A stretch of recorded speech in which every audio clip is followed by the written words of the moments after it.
Last year it was the 70s Vampire Circus.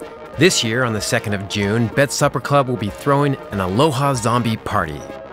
To get you in the mood, we're going to be sharing with you some of the expert techniques that will be used on over 60 of our staff, all of whom will be decayed and transformed into a horde of hideous zombies.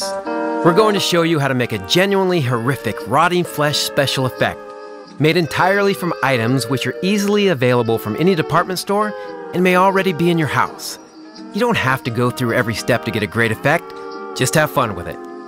The basic items you will need are PVA glue, toilet tissue or cotton wool, some foundation makeup powder, dark-colored powdered eyeliner, a couple jars of lipstick, some makeup brushes, some hairspray, and finally, homemade fake blood. And you'll find a link to a recipe at the end of this video. If you want to get a little more fancy, like we are doing in this tutorial, you'll also need some of these. Breakfast cereal like cornflake or oats, a loofah sponge torn into small strips, a few shades of body paint, some liquid foundation makeup, and finally, a thicker, more rubbery type of homemade fake blood. And again, you'll find the recipe in the link at the end of this video. Apply a thin coating of PVA glue onto your skin. Tear off strips of cotton wool and start to build up layers of texture on top of the PVA coating. Apply further glue to the pieces of cotton wool to help secure the layer. Using a hairdryer will help the glue to dry faster. You'll soon begin to see an effect that looks a bit like wrinkled, dead skin. If you'd like to keep it simple, you could stop here. But in this example, we're going to go a stage further and apply additional layers of texture. Using more PVA glue, we attach cornflakes or grains of oat to the surface. They provide a dead, flaky skin effect. A loofah sponge torn into small strips is another way to add texture to your wound and enhance the rotting flesh effect.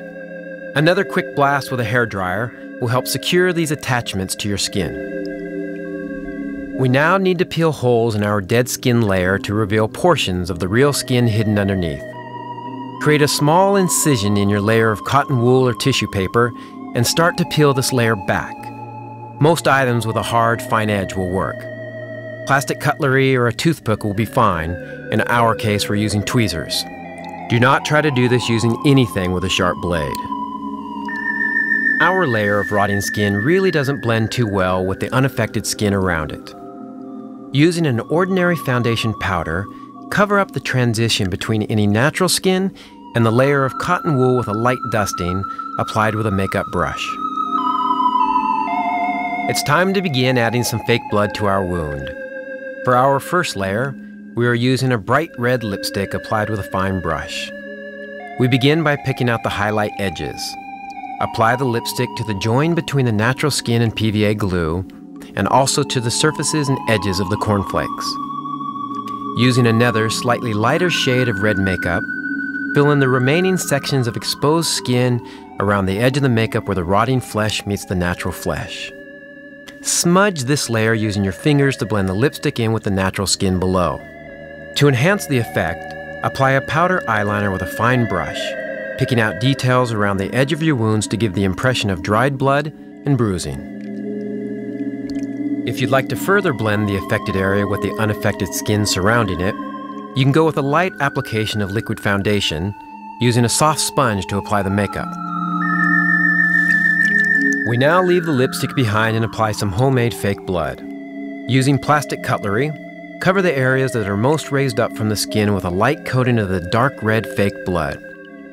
Spread this mixture out across the surface so that it blends with the other layers of fake blood.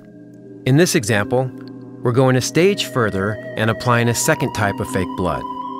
This concoction is more rubbery in consistency and really helps give the effect of exposed flesh underneath dead skin.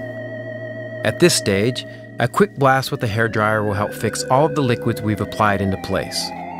Lastly, we apply a few dabs of colored body paint to simulate bruised and decaying flesh. Grays, blues, and purples will all help give this effect. All that's left to do is fix our makeup in place with a coating of hairspray and a final blast with the hairdryer. What we're left with is a truly disgusting, rotten flesh effect, complete with sores, boils, and infected veins. On the evening, our sponsor Bacardi will be rewarding the best-dressed living dead with bottles of 42 Below vodka, Bombay Sapphire Gin, Bacardi Silver Rum, Dewar's Whiskey and Bacardi Plus. Good luck and stay alive.